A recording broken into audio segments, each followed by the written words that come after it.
बिस्मिल्लाहिर्रहमानिर्रहीम नहमदहु व नसल्ली अला रसूलिहिल करीम अम्मा बाद।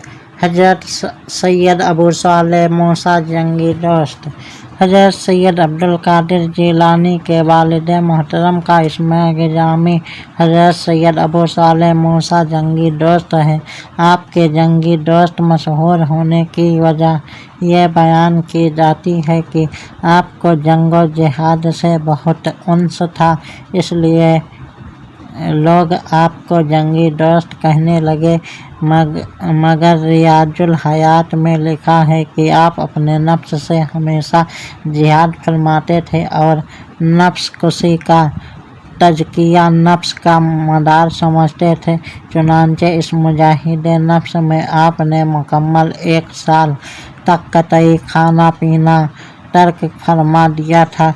1 साल गुजर जाने के बाद जब जरा ख्वाहिश महसूस हुई तो एक शख्स ने उम्दा ग़िज़ा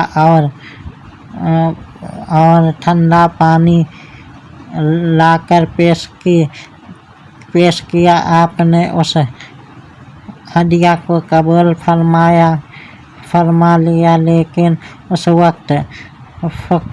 वक्त फुकरा को मिलाकर उन्हें तकसीम कर दिया और अपने आप को मुखातिब करके फरमाया कि तेरे अंदर ग़िज़ा की ख्वाहिश पाई जाती है, तेरे वास्ते तो नाने ज्वार गर्म पानी ही भी बहुत है। उसी कुन्नियत में हज़रत खिज़्र अलैहिस्सलाम तशरीफ़ फरमा हुए और फरमाया, आप पर सलाम हो, खुदाए कुदरत ने आपके कल्ब को जंगी और आपको अपना दोस्त बना लिया है और मुझे यह हुक्म दिया गया है कि मैं आपको साथ इफ्तार करूं। हज़रत खिज़्र अलैहिस्सलाम के साथ जिस कदर रखना था उसको आपने तनाउल फरमाया। जब भी से आपका लक़ब जंगी दोस्त हो गया। मूसा इस्म शरीफ है, अबू सालेह कुन्नियत है। आपका चेहरे मुबारक आईने अनवरे रब्बानी का मुरक्का था। जिस महफिल में आप रौनक अफरोज होते, वह महफिल मुनव्वर हो जाती थी। ज़बान में बला की फजाहत अहद शिरीनी थी।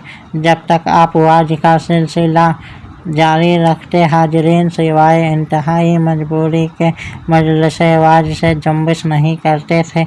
अक्सर व बेशतर आप फरमाया करते थे, मैं खुदा का बंदा हूँ, अल्लाह के बंदों को महबूब रखता हूँ। रब तबारक व तआला से हमेशा डरते रहो। खिलाफत शरीयत उमर से एहतिराज करो, जबकि महफिल में हुजूर सैयदुल अंबिया सल्लल्लाहु अलैहि वसल्लम का नाम इसमें गिरामी आ जाए तो दरूद शरीफ का नजराना पेश करो। वक्त अल्लाह ताला को न भूलो, हर आन परवरदिगार आलम को समीओ बसीर जानो।